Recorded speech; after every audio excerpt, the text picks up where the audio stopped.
En un mundo corrompido por la maldad, brilla una luz, surge una voz. Abad, Padre. Abba, Padre. Abba, Padre. Queremos escuchar tu voz. Abba, Padre. Abba, Padre. Date tu espíritu, Señor. Abba, Padre. Abba, Padre. Queremos escuchar tu voz. Y ya con ustedes, sus anfitriones. Abba Padre Internacional, aquí estamos en un nuevo programa para el disfrute de todos. Hoy queremos decirle que el Padre Celestial nos ha regalado el banquete de la vida, el banquete del Espíritu Santo, de que el Espíritu Santo sea que nos guíe hacia la plenitud. Vamos a comenzar invocando el Santo Espíritu del Señor. Hola, quiero agradecer pues a Luis Espinal, gracias por esta oportunidad. Soy Kenia Moreno, cantautora católica de Panamá, y agradecer también al programa Abba Padre y a todo el equipo que realmente hace que esto llegue a las personas que lo necesitan. Por eso te quiero pedir que pidamos al Espíritu Santo que llegue a calmar nuestro corazón, que llegue a quitar todas las ansiedades que tengamos y que llene los vacíos. Te pido que abras tus brazos para recibir al Paráclito Consolador.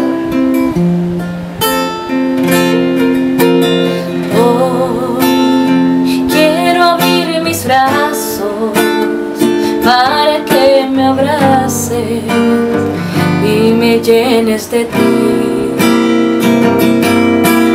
Ven, Espíritu Divino, de corazones consolador, fuente del amor.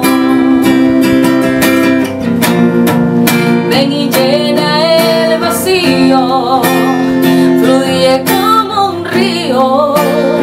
Ven a renovar.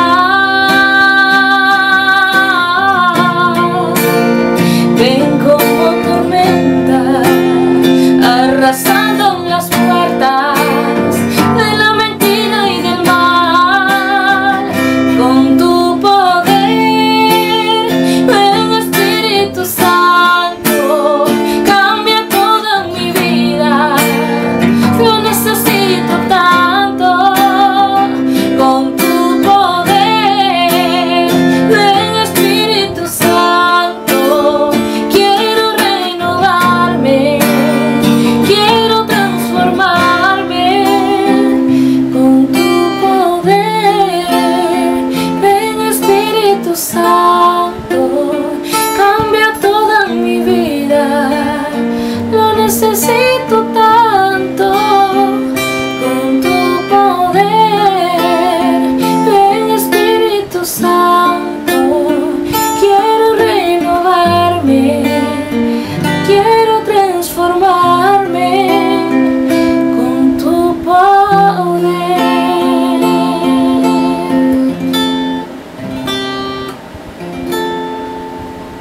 Bueno, y sigamos con Luis, que pues nos quiere compartir el Evangelio del día.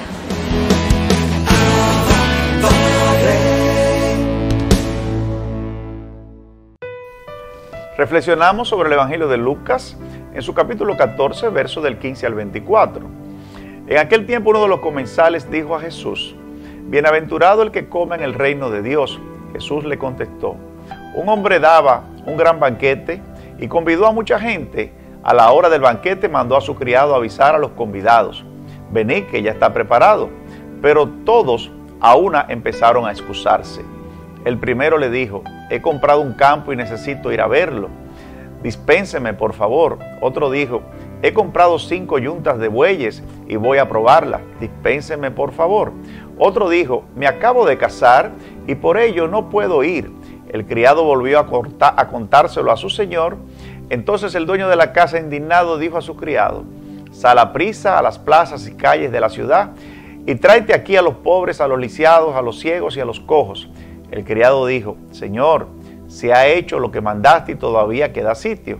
Sal por los caminos y senderos e insiste hasta que entren y se llene mi casa, y os digo que ninguno de aquellos convidados probará mi banquete. Esto es palabra del Señor. ¿Cuántas veces sentimos el llamado y no damos el paso? Si nos vamos a la vida ordinaria, podemos encontrar muchos empresarios y millonarios exitosos que en su comienzo tuvieron muchas personas que ellos invitaron a participar del negocio y entendieron que no era un negocio bueno, y luego el negocio resultó ser sumamente bueno. Tenemos cantidad de ejemplos en la historia de la vida empresarial, pero también tenemos cantidad de ejemplos en las vidas comunitarias donde se enmarcan y se inician proyectos espirituales que realmente muchos son llamados y pocos son los escogidos. Hoy en toda la iglesia se celebra el día de San Martín de Porres, hermano cooperador del convento del Rosario de Lima, Perú, que en su condición de donado y su tez mulata llegó al corazón de los que habitaban en la ciudad de los Reyes de Lima. La caridad resplandeció en él de forma extraordinaria.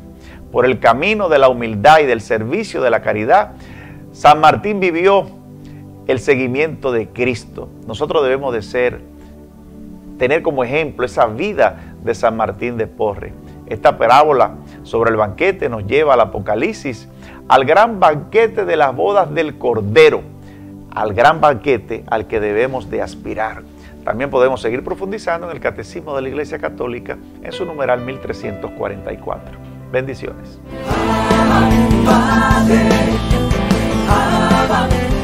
Los santos y santas han sido verdaderos banquetes espirituales en el caminar de la vida de la salvación.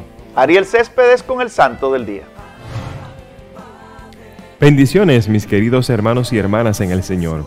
Hoy, 3 de noviembre, la Iglesia celebra el día de San Martín de Porres, el amigo de los pobres, el amigo de los enfermos. En Sudamérica, sin lugar a dudas, uno de los santos más famosos es San Martín de Porres. Recordemos que él nació en Lima, Perú, un mulato hijo de una negra africana y un blanco español. Recordemos que en aquel entonces era muy denigrado socialmente las personas que tenían este tez de color, pero hoy deberíamos preguntarnos, ¿todavía nosotros tenemos esa diferencia o esa clasificación social por el color de la piel? ¿Todavía estoy haciendo excepción de personas porque este es de un color negro y este es de color blanco? En aquel entonces era lo que se veía. Él, tan denigrado socialmente, maltratado desde su niñez por ser de un color negro. Inclusive cuando él sintió el llamado de Dios para poder ser religioso, se acercó a los dominicos y estos, porque había tanta inseguridad, pero sobre todo no creían en las personas de color negro. Hermanos y hermanas, ¿qué creen ustedes? Él fue aceptado como un donado, no como un fraile directamente o como un hermano lego como en otras ocasiones. Pero como él había aprendido ya peluquero y también un poco de medicina, fue aceptado como donado. Después, ya que ven en él su fama de santidad, su espíritu de oración, se dice que pasaba la mitad de la noche en oración frente al Santísimo Sacramento. Señores, hoy deberíamos tú y yo preguntarnos, ¿estoy visitando yo el Santísimo? ¿Con qué frecuencia me estoy acercando yo a la presencia del Señor? Pero hermanos, cuando estaba de fraile dominico, era tan maravilloso porque le dieron el oficio de peluquero y también de curador, es decir, de médico. Nos dice su historia que él incluso cuando llenaba el convento, los religiosos estaban molestos con él. ¿Por qué? Porque llenaba el convento de enfermos. Incluso le decían, pero ¿piensas hacer de este monasterio un hospital? Porque hasta su propia cama, señores, en su cama, él acostaba a enfermos. Esto me dice a mí, Ariel, ¿qué estás haciendo por los enfermos, por el pobre? ¿Qué estás haciendo, Ariel? Recordemos que él también fundó una comunidad religiosa, un movimiento más bien, no una comunidad. Fundó un movimiento que ayudaba, señores, a los huérfanos, a las viudas, a los enfermos, a los pobres, a los mendigos, al desamparado socialmente, para ayudarlos a salir de esa condición. ¿Qué hacemos tú y yo para ayudar a estos hermanos? ¿Qué hacemos tú y yo para ayudar al que pide en el semáforo? ¿Qué hacemos tú y yo para ayudar a ese hermano que siempre está pidiendo en la iglesia? ¿Menospreciarlo? ¿Maltratarlo? ¿Juzgarlo? ¿Qué hacemos tú y yo por él? Hoy es un día donde la iglesia nos recuerda la vida de San Martín de Porres. Muchos milagros se veían en él, bilocación, inclusive se vio sin salir del convento, se miró en China y en Japón, animando a varias personas que ya querían dejar de pelear, de batallar, de discernir, de orar. Se veía él ayudándolo. Personas enfermas podían dar testimonio como él iba a ayudarles sin salir del convento. A esto se le conoce como la bilocación. Pero ¿por qué meditamos hoy su vida? ¿Qué es lo que tú y yo debemos imitar y aprender? ¿Qué estoy haciendo como obra de caridad? ¿Cómo estoy tratando a los que no tienen el color de piel que yo tengo? ¿Cómo estoy tratando yo a los demás, al que no tuvo las oportunidades que yo, o está bien, no las supo aprovechar? Pero hoy es un día para que nos cuestionemos y recordemos lo que decía San Martín: yo te curo con lo que conocía, pero Dios te sana. Hoy los médicos deben entender que con la ciencia ellos pueden curar, pero Dios es el que termina de hacer el milagro. Si quieres escuchar la vida completa de San Martín de Porres, te invito a que la busques en nuestro canal de YouTube, Ariel Céspedes Vargas. Que Dios te bendiga.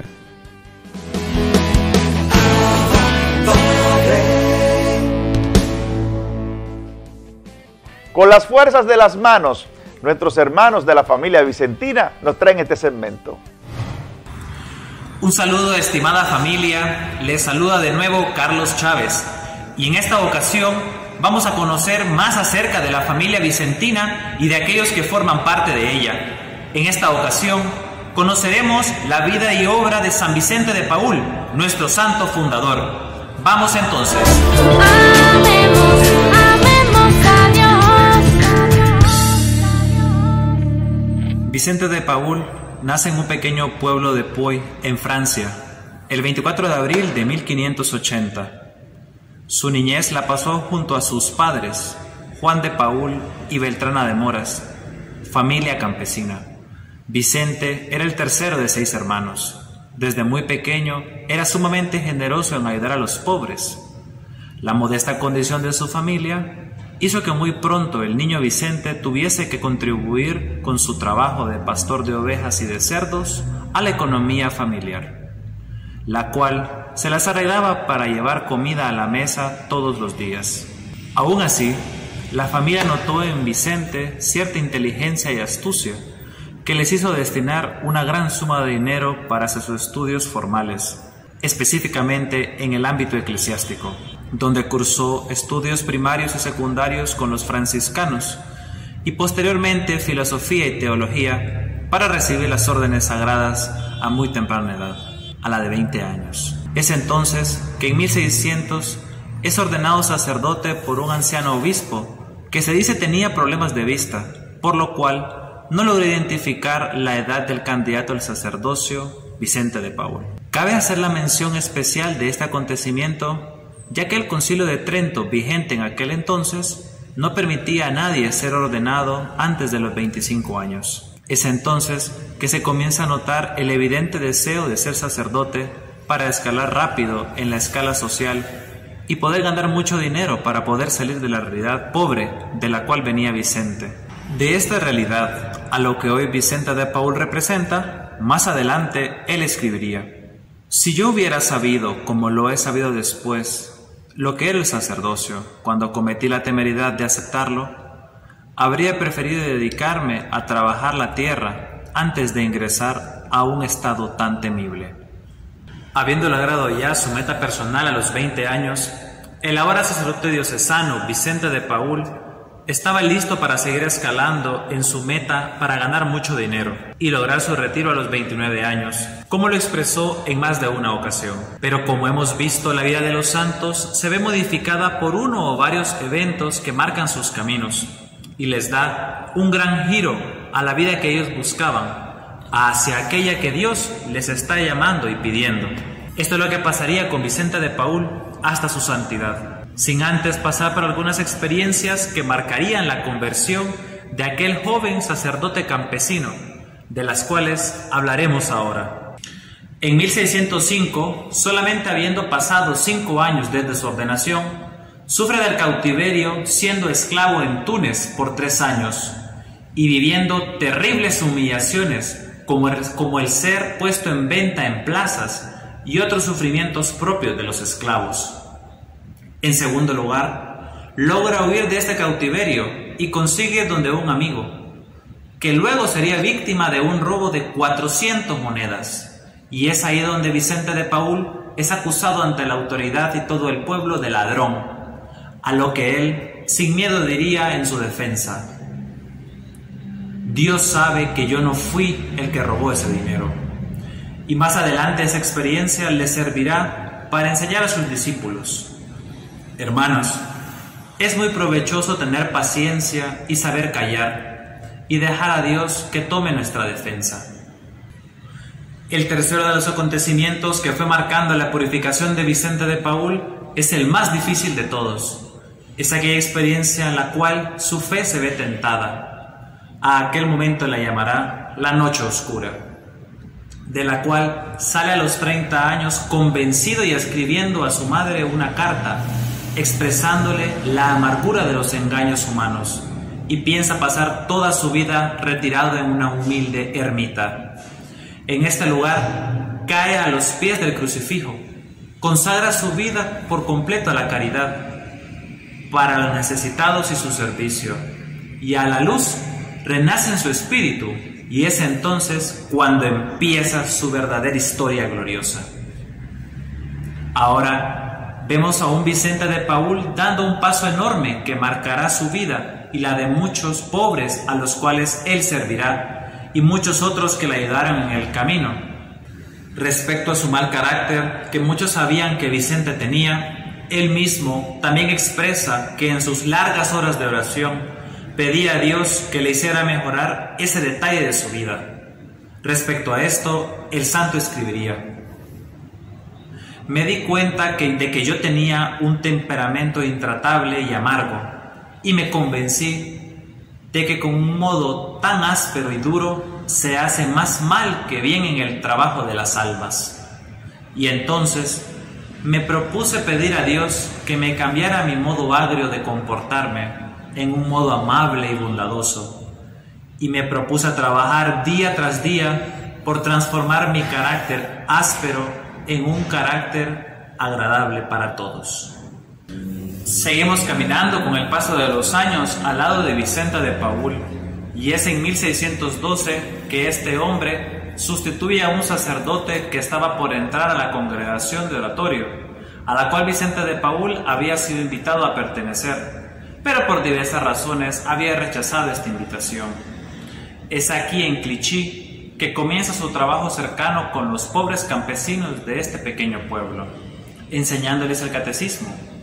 Repara el mobiliario de la iglesia por primera vez, siente que está ejerciendo el ministerio sacerdotal, establece la comunión mensual e intenta un pequeño seminario.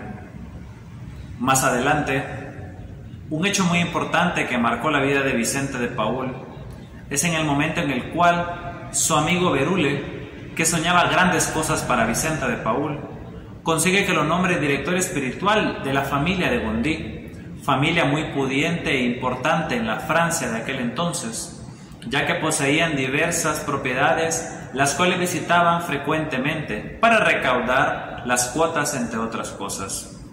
Es así como en tantas visitas que la familia Bondy y Vicente de Paúl realizaban, ellos eran testigos del abandono espiritual que la gente del campo sufría, tanto así que no eran capaces de recibir los sacramentos necesarios para su vida de fe, porque aquella gente no había sido instruida para hacerlo de manera correcta. Sucede ahora que a inicios de 1617, Madama de Gondi se siente cautivada por aquella realidad que se vive en sus tierras, y aquello es el motor para que ella misma se ponga en disposición del padre Vicente, es decir, lo que se debe hacer ante la realidad que estamos viendo, ante la necesidad. Una de esas necesidades que marcan la vida de Vicente de Paúl y el futuro de la misión es aquella confesión a un señor, el cual era considerado un buen hombre del pueblo, pero que sin aquella confesión su alma se hubiese perdido, ya que reveló cosas que jamás había confesado. La vida de Vicente de Paúl se ve marcada con el paso del tiempo y de la historia por dos hechos muy interesantes. El primero de ellos es el que sucede en Folleville. Vicente de Paúl queda impresionado ante aquella confesión y el 25 de enero da su primer sermón conocido como el Sermón de la Misión en la ciudad de Folleville, en donde invita a las personas a confesarse desde lo más antiguo posible y aprovecha también esta fecha, ya que es la que se conmemora la conversión de San Pablo. Las personas comenzaron a llegar de todos lados en números muy grandes y Vicente de Paúl tomaba días enteros confesando a las personas. Y surge aquí donde nace en el corazón de Vicente de Paúl el fundar una comunidad de sacerdotes que se dedicarían a atender a las necesidades de los campesinos. El segundo de los eventos que marca la vida de Vicente de Paúl sucede en agosto de 1617 en la ciudad de Châtillon.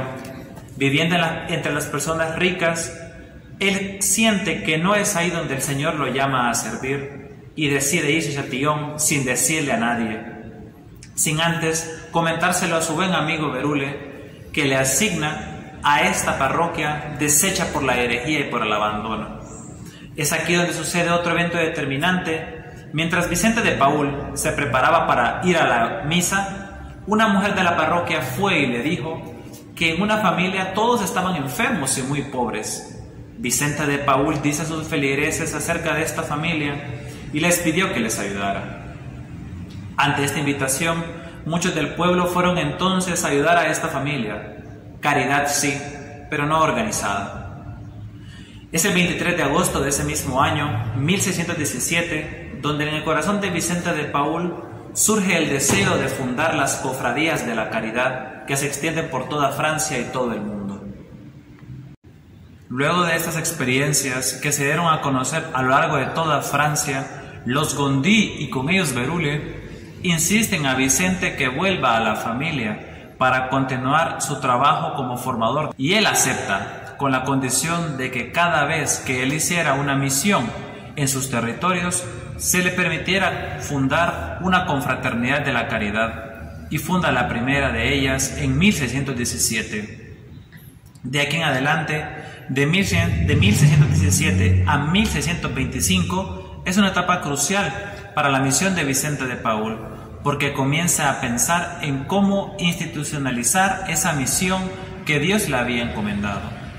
Tarda entonces 8 años en fundar de manera oficial la Congregación de la Misión. En 1619, Vicente de Paúl es nombrado capellán de las galeras, que eran el medio de transporte naval para las guerras y comercio. Los responsables de remar eran los galeotes, que solían ser brutalmente humillados y azotados, ya que eran delincuentes en su mayoría, pagando su condena, lo cual le resulta para Vicente una imagen real del infierno, y trabaja también para cambiar esa realidad, que si bien era cierto, debían responder a las leyes civiles, pero esos trabajadores no dejaban de ser hijos de Dios y como tales debían de ser atendidos. Más adelante le toca vivir la Guerra de los 30 años en Francia y con ello una serie de desgracias para toda la sociedad, donde los más afectados eran los pobres. Es entonces que junto a otros misioneros surgen entre ellos hombres que trabajarán en esta dura realidad que está latente donde sea que vayan. Hasta 1625 se da uno de los mayores aportes que Vicente de Paúl daría a la sociedad y a la iglesia de ese momento y a la de hoy en día. Sería la fundación de la Congregación de la Misión, una comunidad de hermanos y sacerdotes que estarían dedicados a la evangelización de zonas de campesinos, formación del clero y administración correcta de los sacramentos, y la contribución más importante a la reforma de la Iglesia. Es entonces fundada con este propósito la Congregación de la Misión en 1625. Continuamos caminando con Vicente de Paúl y es alrededor del año 1633 donde las cofradías de la caridad que Vicente había formado comienzan a crecer de manera muy veloz a causa de las guerras y necesidades de la gente.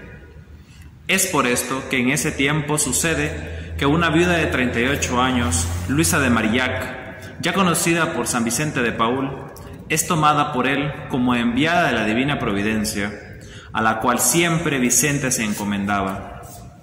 Esta mujer se convertiría en la fiel compañera de Vicente de Paúl y cofundadora de la Compañía de las Hijas de la Caridad, una mujer con múltiples virtudes para servir a los pobres y en la cual Vicente confió para llevar la dirección de las Hijas de la Caridad.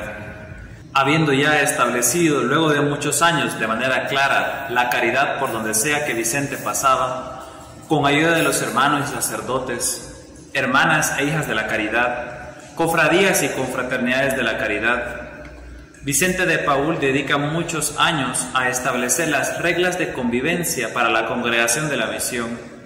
Dichas reglas eran primero vividas y luego escritas para que éstas tuviesen más fuerza. Dichas normas fueron publicadas en 1658, solamente 2 años antes de morir. Esto quiere decir que habían existido ya por 33 años. En julio de 1660, Vicente de Paúl, por motivos de salud, tuvo que quedarse en cama.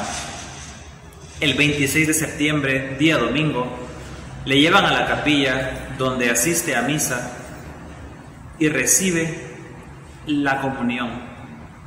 Por la tarde de ese día recibe la extrema unción y a la 1 de la madrugada del día siguiente bendice por última vez a los sacerdotes de la misión, a las hijas de la caridad, a los niños abandonados y a todos los pobres. En esa misma mañana del 27 de septiembre, sentado en su silla, rodeado por sus cohermanos quienes le ayudaron con sus oraciones, Vicente de manera tranquila muere a sus 80 años. En el lecho de su muerte, todos aquellos que conocieron a Vicente de Paúl sabían que estaban frente a un gran santo. Vicente de Paúl es canonizado por Clemente XII en 1737 y nombrado patrón de las obras de la caridad en 1885 por el Papa León XIII. Ahora, hermanos, nos queda a nosotros hacernos la pregunta: ¿qué hay que hacer? ¿Cómo quiere Dios que les sirva hoy? Que por intercesión de San Vicente de Paúl nos permita seguir adelante en este camino a la santidad y en el servicio a los pobres.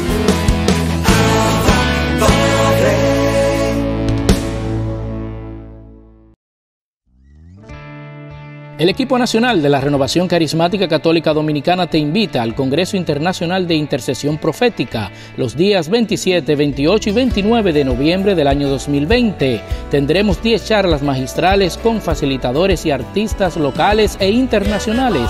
Para más información, llamar al número de WhatsApp 1-809-418-0312 y al correo electrónico rccddo@gmail.com.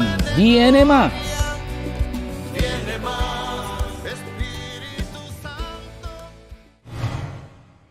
Tiempo joven, tiempo para jóvenes. Junior Ramírez. Multiplicadas sean las bendiciones para todos ustedes en este tiempo joven. Un abrazo de gloria a mis jóvenes que están ahí conectados, disfrutando de este su tiempo joven en Abad Padre Internacional. Bendiciones a todo el equipo, a todo ese equipo maravilloso que trabaja día a día. Un abrazo de gloria y que Dios les siga capacitando para seguir con este proyecto de evangelización. Y a ustedes, gente que nos escuchan, que nos ven, que nos siguen, a todos los medios que pues hacen suyo este proyecto. También para ustedes multiplicadas las bendiciones. En el día de hoy, el tema viene para ti, joven, acerca de las pruebas.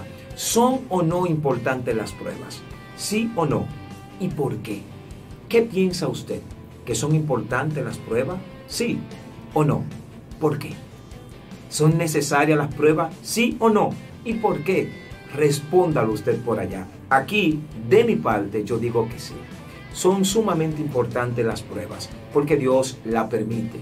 ¿Y por qué? Porque a través de ella crecemos, maduramos, avanzamos, descubrimos un potencial y un valor increíble de nosotros si la sabemos superar. Ahora bien, ¿duelen las pruebas? ¿Son incómodas las pruebas? Pues claro que sí. No es fácil estar pasando por un momento de proceso. No es fácil vivir el proceso. No es fácil estar siendo probado, siendo lateado o estando en el horno de fuego. No.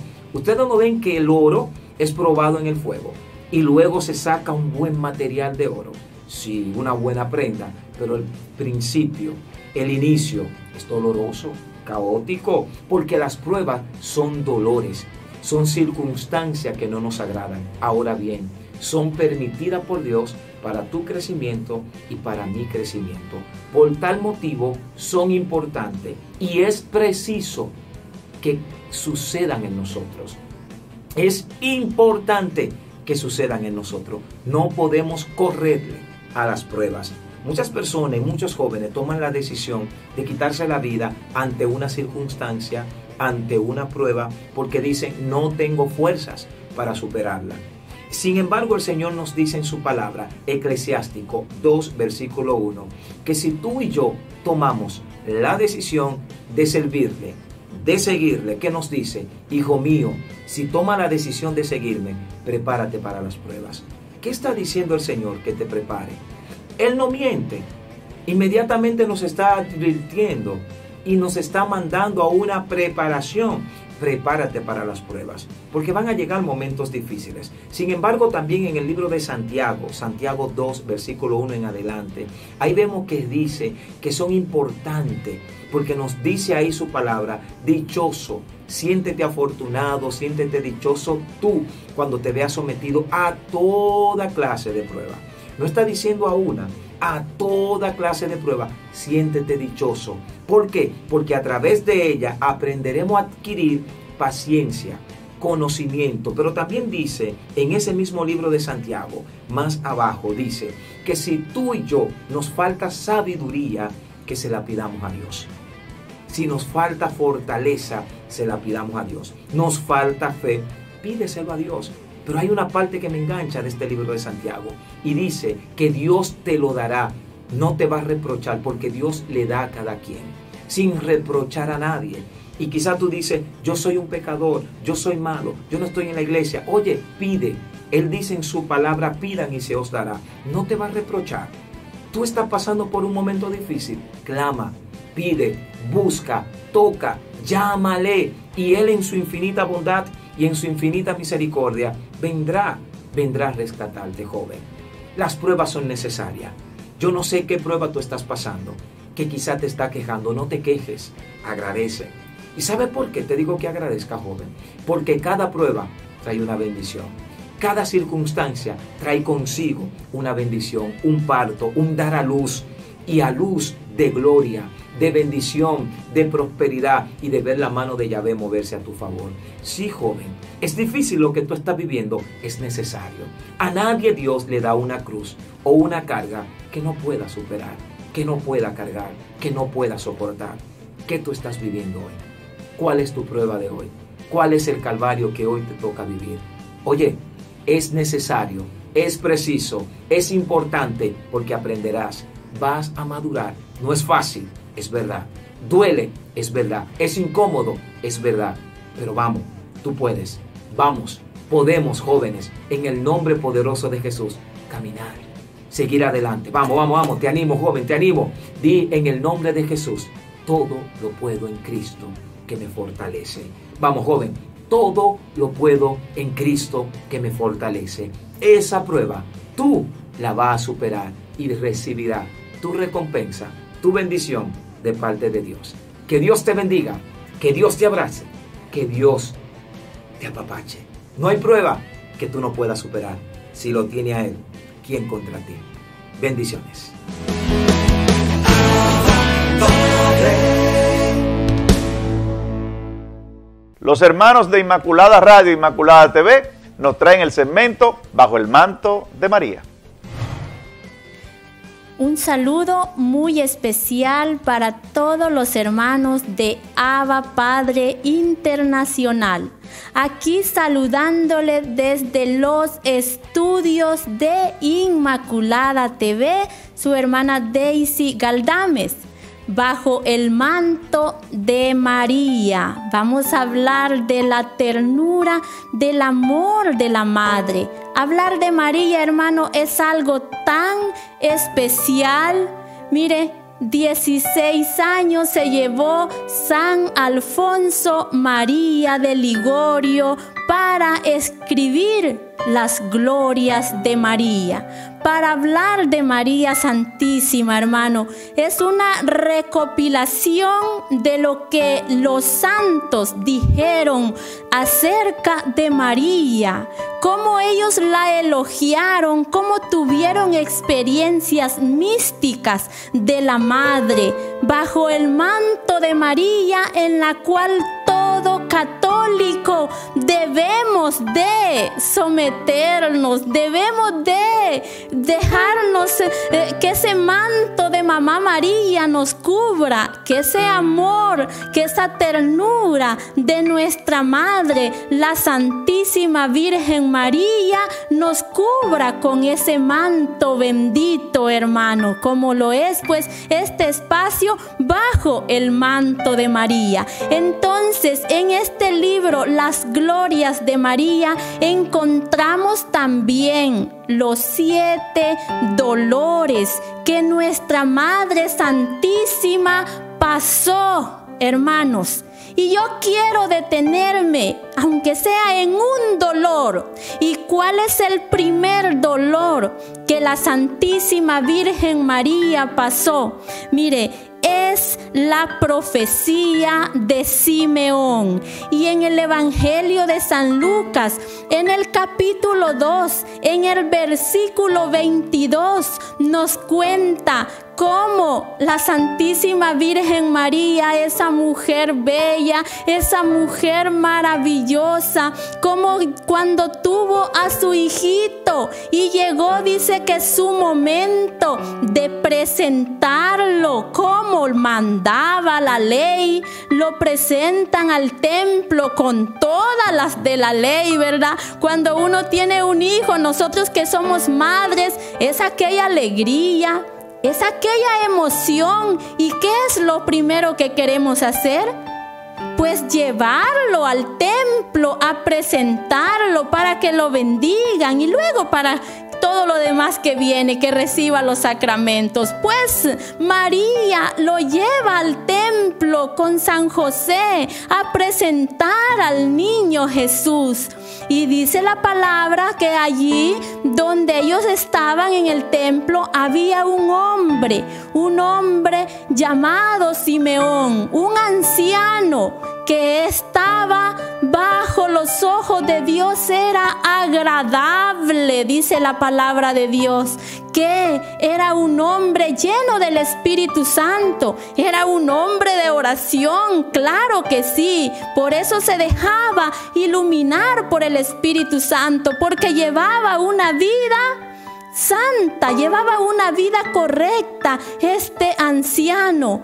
Y luego está allí nuestra Madre Santísima y vemos cómo allí Él los toma, también toma al niño en sus brazos y lo bendice y bendice a sus padres. ¡Qué alegría! Me imagino yo la de la Santísima Virgen María, escuchar cómo pues su hijo es elogiado en ese momento, como ese niño precioso. Pero también Simeón es allí donde María recibe ese dolor, donde le dice: y a ti una espada te atravesará el alma. ¿Por qué? Porque este niño será de contradicción. Este niño pasará, le dice, un proceso difícil. Y vemos allí, hermanos, que María María es allí donde recibe esa noticia de ese dolor. La profecía de Simeón, que nos debe de dar a nosotros el mensaje, hermanos, hoy en este momento, ¿qué nos debe de decir, de traerlo a nuestra vida? Hoy en este tiempo hay muchos cristianos que estamos pasando un dolor en nuestra vida. Hoy en este 2020 estamos sufriendo, muchos están pasando un dolor. Vamos sobre el manto de la Santísima Virgen María, porque ella sufrió, pero fue la madre del amor. ¿Por qué sufrió María? Porque dijo que sí.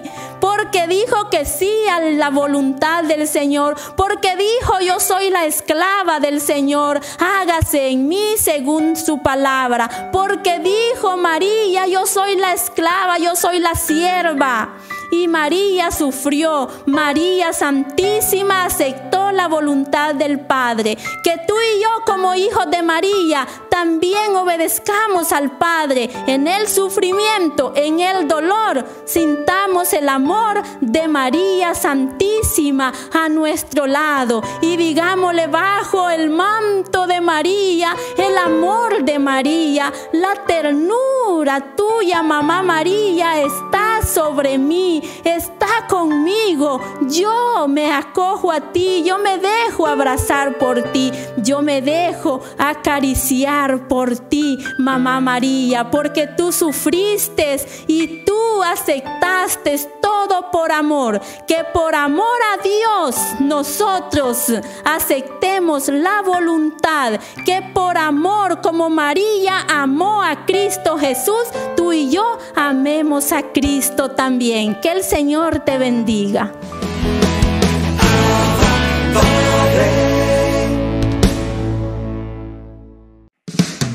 Abba Padre es la revista digital disponible para ti, gratis y mensual. Búscale y comparte la revista digital Abba Padre con temas relevantes para una nueva evangelización con alegría y ardor. Abba Padre, el medio espiritual más completo, práctico y actual para apoyar, animar y difundir la obra santa de los evangelizadores hispanoparlantes de hoy. Gratis y mensual. Abba Padre, la revista digital.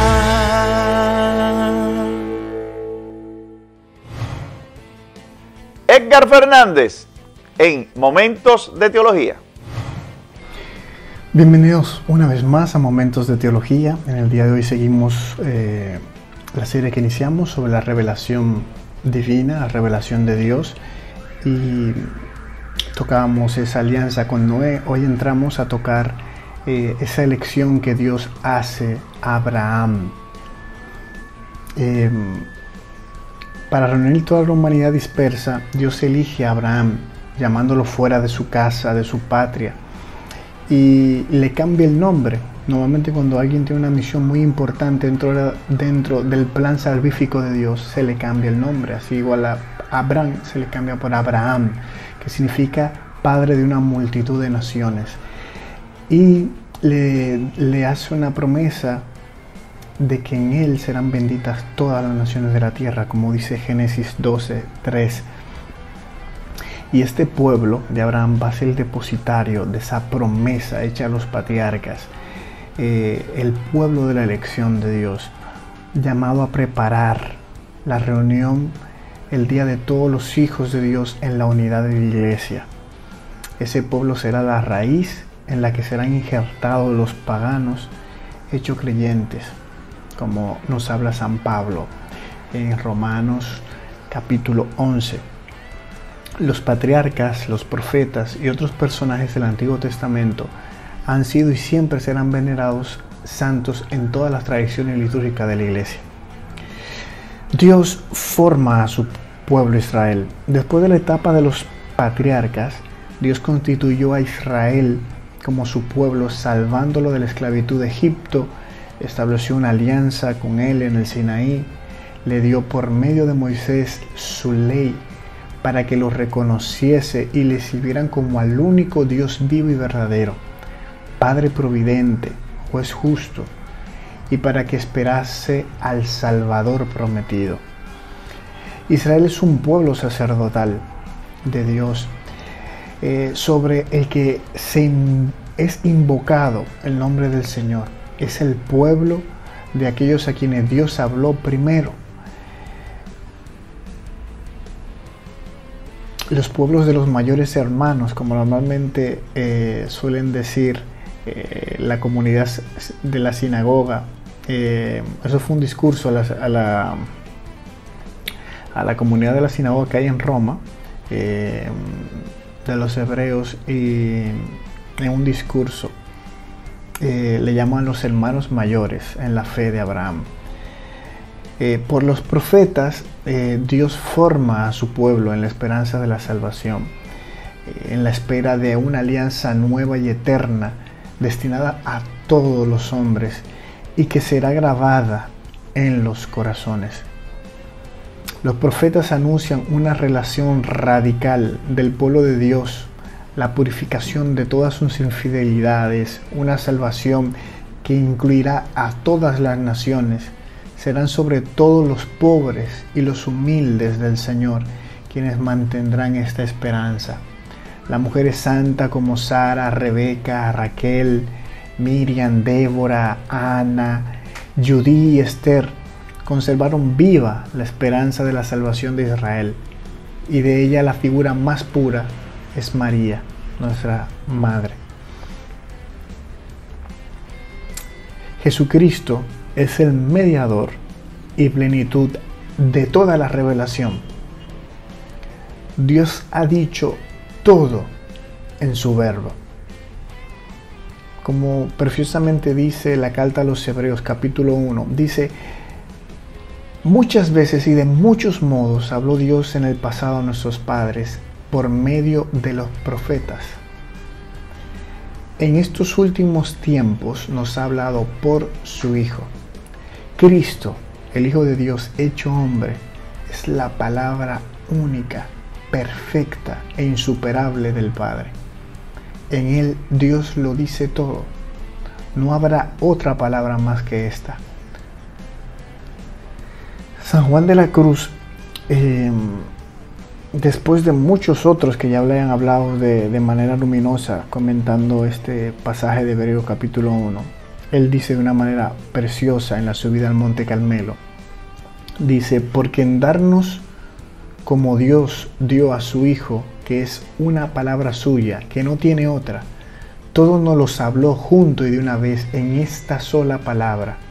Porque lo que habla antes en partes a los profetas, ya lo ha hablado todo en él, dándonos al todo, que es su Hijo, por el cual el que ahora quisiese preguntar a Dios o querer alguna visión o revelación, no solo haría una necedad, sino haría un agravio a Dios, no poniendo los ojos totalmente en Cristo, sin querer otra alguna cosa o novedad. Pues quiero dejarlo aquí, mis hermanos. Continuamos este viernes, si Dios lo permite, en Momentos de Teología. Bendiciones. Criterios sobre demonología. Hoy tenemos la pregunta: ¿por qué pecamos? La tentación es esa situación en que la voluntad tiene que elegir entre dos opciones y sabe que una opción es buena y otra es mala. Sabe que es la mala, pero por alguna razón se siente atraído a escogerla.